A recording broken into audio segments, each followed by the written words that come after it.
So, nakakain na kami. And, papakita ko sa inyo yung pag ang sasakyan nyo is Mitsubishi Adventure. Ganito yung ginawa namin setup. Papakita ko sa inyo kung ano yung na-setup namin. So, ito nga pala yung, yung checker. Binabantayan kung ayos ba yung mga sistema dyan. So, from here, unang-una, pagdating namin, busy ka kasi. Busy ka talagang ayusin lahat yan. No? So, unang-una, ano ba talagang unang dapat gawin? Mostly, pine-prepare nila yung awning. Kasi nga, pag biglang kumulimlim at naulanan ka, so, paano ka makakakain? So, mostly awning. So, yung awning natin, hindi yan awning. Ano lang talaga yan? Trapal na, DIY. And then, pagkatas ng awning, sineset up ko na kagad yung solar ko. Kasi para makakuha pa ako ng battery. And as you can see, nagcha-charge tayo ng mga cellphone device. So dito yung mga charger natin, dito yung genset. Ito naman yung ating cooler. Dito nakalagay yung mga pagkain. So tingnan nyo yung laman.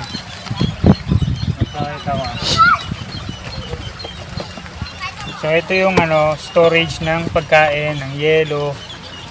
Yan, kita nyo, puro gulay yan hindi puro karne yan. Konti lang yung karne namin ngayon. Nung nakaraang camping, puro ngayon, puro gulay yan. So, mamaya, inuman tayo mamaya. Alright! Yan, ngayon. So, sa mga nagka-camping, kailangan mo na talaga ng storage ng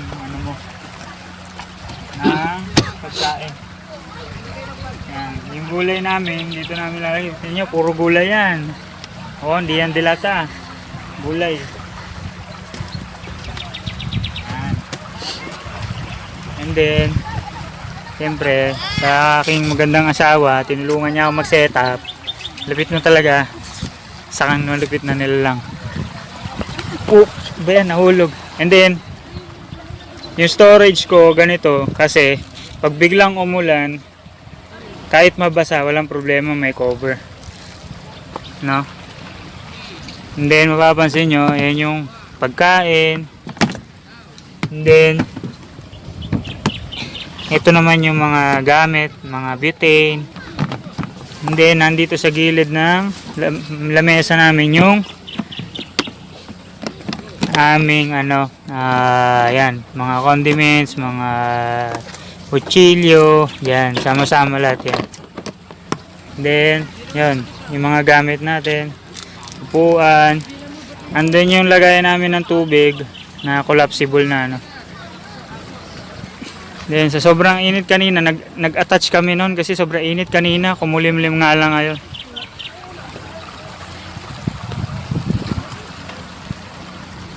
And then yan, mapapansin nyo, ito yung isang panibago kong nabudol. So maganda to, solar fan.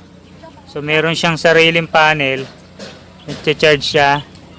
And then, ayan, may battery din siya. Mamaya, kasi kung mainit man, may electric pan kami. And then, ito na yung ating tulugan. So, na-setup namin kanina yan. Ayan, simple lang. Dito kami. Dito si Chrislyn. Yun. So, antayin. Naglalaro siya ng 95%.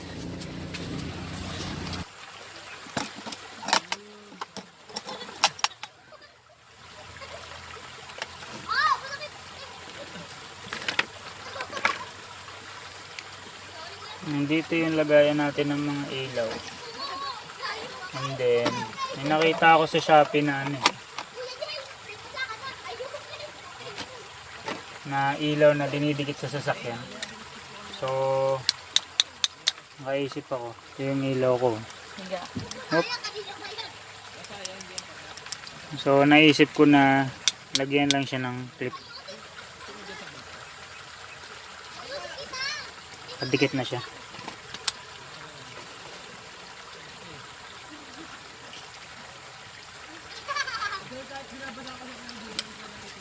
Dito ko siya ilalagay.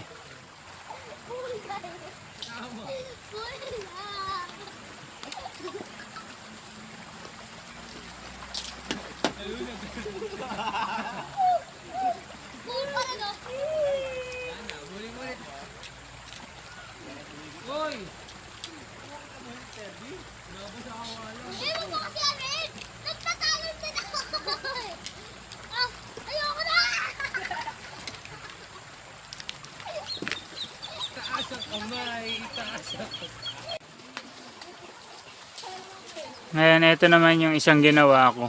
Umuambon kasi, kaya doon ko nilagay. Pero kanina, dito siya nakalagay.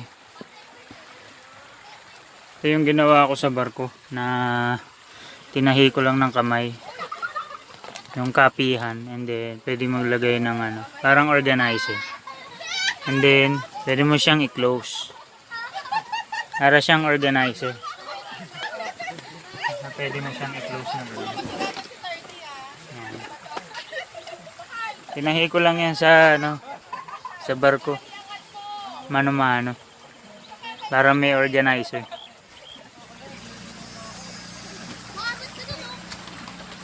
Dahil malapit na magdilim,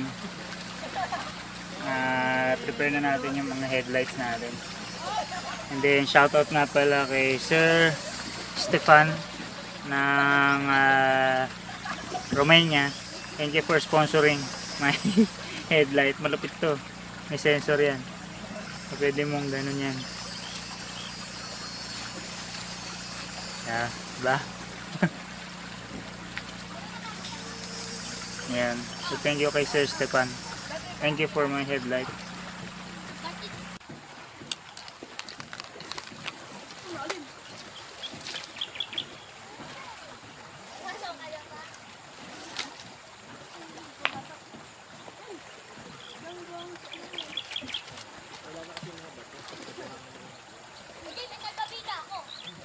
Hindi na kaya. Kaya pa?